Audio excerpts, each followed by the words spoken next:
हरिपुर नामक शहर में पप्पू का ढाबा नाम का एक मशहूर ढाबा था। ये ढाबा इतना मशहूर था कि आसपास के सभी लोग खाना खाने के लिए आते थे। उस ढाबे का खाना जो एक बार खा लेता तो उसका स्वाद भूल नहीं पाता। अगर कोई भी उस गांव में किसी भी काम से आता तो उस ढाबे का खाना खाए बगैर नहीं जाता। जितना ही वो ढाबा दिन पर दिन मशहूर होता जा रहा था, उतना ही उस ढाबे के मालिक का भी घमंड बढ़ता जा रहा था। अगर ढाबे का खाना बच जाता तो उसे उस खाने को फेंकना मंजूर था, लेकिन किसी जानवर या भूखे भिखारी को मुफ्त में देना मंजूर नहीं था। एक दिन की बात है, एक भिखारी उस ढाबे के पास से जा रहा था। वो काफी भूखा था। उसने बहुत दिनों से कुछ नहीं खाया था, तो वो ढाबे के मालिक के पास गया। मालिक, कुछ खाने को दे दो, बहुत भूख लगी है, बहुत भूख लगी है बाबूजी, कुछ खाने को दे दो। अरे जा जा, आगे जा, कुछ नहीं मिलेगा।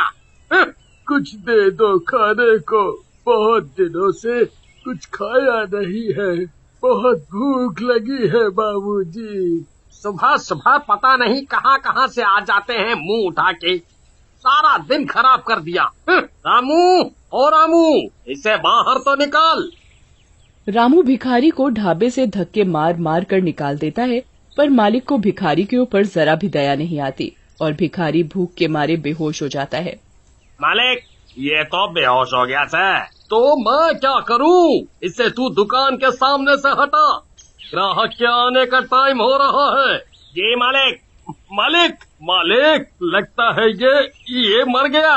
अरे ये क्या बोल रहा है? मालिक, मैं सही बोल रहा हूँ। तुम एक काम करो, इसे जो ढाबे के पीछे कुआं है उसमें फेंक दो और किसी को कुछ पता भी नहीं चलेगा। जी मालिक। रामू, किसी को कुछ पता तो नहीं चला? किसी ने देखा तो नहीं? नहीं मालिक। आज का तो दिन ही खराब गया। और कोई ज्यादा ग्राहक भी नहीं आए। कल सभी टाइम पर आ जाना, नहीं तो तुम्हारे पैसे काट लूंगा। जी मालिक। मालिक अपने सभी नौकरों को छुट्टी देकर वो भी अपने घर चला जाता है। मालिक को रास्ते में ऐसा लगता है जैसे कोई उसके पीछे पीछे चल रहा है। तभी मालिक रुक जाता है और पीछे देखने लगता है, पर वहाँ कोई नहीं होता। अरे मेरा वहम होगा।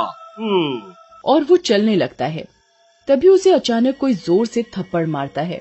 वो अपने चारों ओर देखता है, पर कोई नहीं था। वो जल्दी जल्दी चलने लगता है और अपने घर पहुँच जाता है।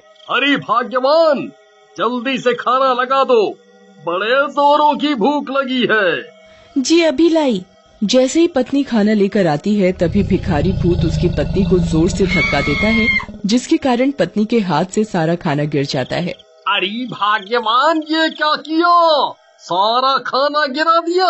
जी पता नहीं कैसे गिर गया, मुझे ऐसा लगा जैसे किसी ने मुझे धक्का दिया हो। आज का तो सारा दिन ही खराब गया। अगली सुबह मालिक अपने ढाबे पर काउंटर पर बैठा होता है। तभी एक ग्राहक आता है और कुर्सी पर बैठ जाता है और खाने का ऑर्डर देता है। रामू, जल्दी से खाना लेकर आओ। ये कैसा खाना है, इतना तीखा? क्या हुआ, खाना अच्छा नहीं है? ये कैसा खाना है? रामू, ओ रामू, आज तुमने ये कैसा खाना बनाया है?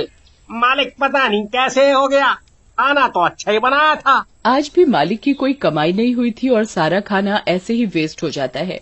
ये देखकर भिखारी बहुत खुश होता है। अगले दिन मालिक अपने नौकर से कहता है, आज ऐसा खाना बनाना कि लोग उंगलियां चाटते रह जाएं। और सभी नौकर और रामू खाना बनाने में लग गए। खाना बनकर तैयार हो जाता है। खाने की खुशबू तो अच्छी आ रही है। तभी ढाबे पर एक ग्राहक आता है। रामू, जल्दी से खाना लाओ भाई, वाह वाह वाह वाह। खाने की खुशबू तो अच्छी आ रही है। ग्राहक जैसे ही खाना खाने के लिए बैठता है, तभी उसकी थाली से अचानक रोटी गायब हो जाती है। अरे रोटी कहाँ गई? अभी तो थी। वो डर जाता है। वो रामू का आवाज लगाता है। रामू, रामू। जी साहब, क्या हो गया साहब? अरे रामू, मेरी रोटी गायब हो गई। अरे ऐसे कैसे हो सकता है साहब, आपका वहम होगा। ये सारा करा धरा भूतिया भिखारी का था। वही सब ग्राहकों को परेशान और डरा रहा था। ग्राहक डर के मारे भाग जाता है। ढाबे के मालिक को समझ नहीं आ रहा था कि आखिर चक्कर क्या है। ऐसा रोज का काम हो गया और दिन पर दिन ढाबे के मालिक की कमाई कम होने लगी। एक दिन की बात है, शहर से कुछ लोग गांव की तरफ जा रहे थे। उन्हें पप्पू का ढाबा दिखाई दिया। उन्होंने उस ढाबे का नाम काफी सुन रखा था, तो वो ढाबे पर खाना खाने के लिए रुक गए और वो खाने का ऑर्डर करते हैं।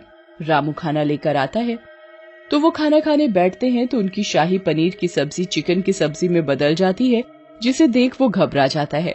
वो जैसे ही पीने के लिए पानी का ग्लास उठाते हैं तो भूतिया भिखारी सारा पानी उनके सिर पर डाल देता है और वो जोर जोर से चिल्लाने लगता है, भूत भूत भूत, अरे इस ढाबे पर तो भूत है। और वो वहाँ से भाग जाता है।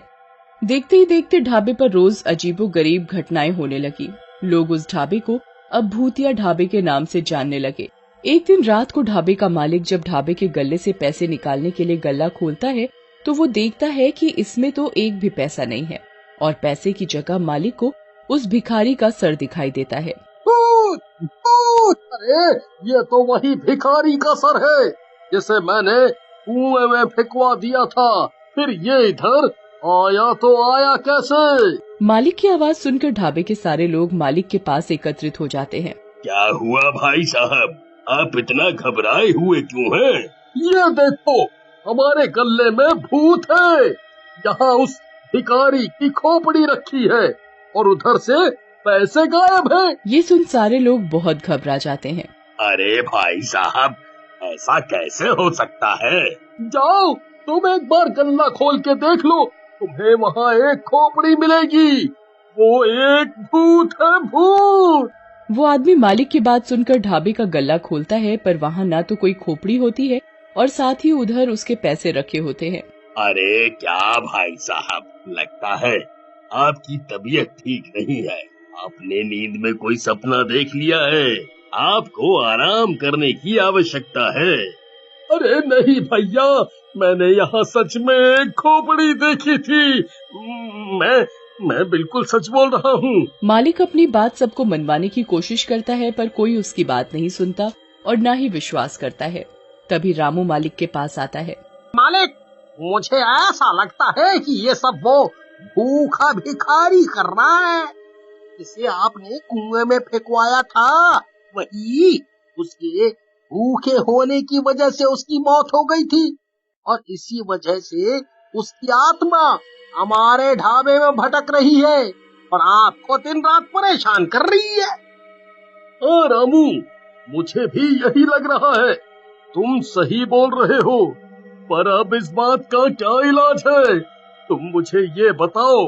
अगर ऐसा ही चलता रहा तो मैं एक दिन पागल हो जाऊंगा और मेरा ढाबा भी बंद हो जाएगा। आप चिंता ना करिए मालिक, मैं एक बाबा को जानता हूँ। मैं आपको उनके पास लेकर चलूंगा। उनके पास हमारी परेशानी का कोई ना कोई हल जरूर होगा। ऐसा मेरा उनके ऊपर विश्वास है। मैंने उनका काफी नाम भी सुना है। वो सबकी परेशानी दूर कर देते हैं अपनी पूजा पाठ से।